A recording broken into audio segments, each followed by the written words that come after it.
ඔබ කවදා හරි හිතලා තියනවද බුද්ධිමත් කෙනෙකුයි අනුවන කෙනෙකුයි වෙන් කරලා හඳුනාගන්නේ කොහොමද කියලා?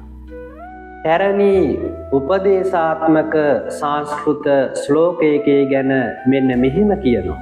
ශාස්ත්‍ර කාව්‍ය විනෝදේන කාලෝ ගච්ඡති දීමතාම් ව්‍යසනේන ච මූර්ඛානාං නිද්‍රයා කලහේනවා.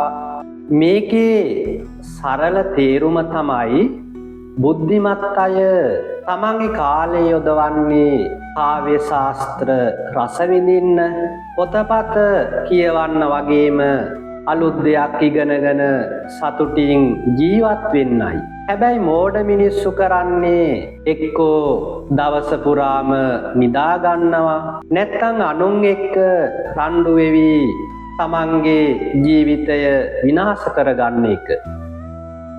ඉතින් අපිත් අපේ වටිනා කාලය බුද්ධිමත්ව පාවිච්චි කරමු. ජීවිතය ලස්සන කරගමු. ඔබ සැමට තෙරුවන් සරණයි.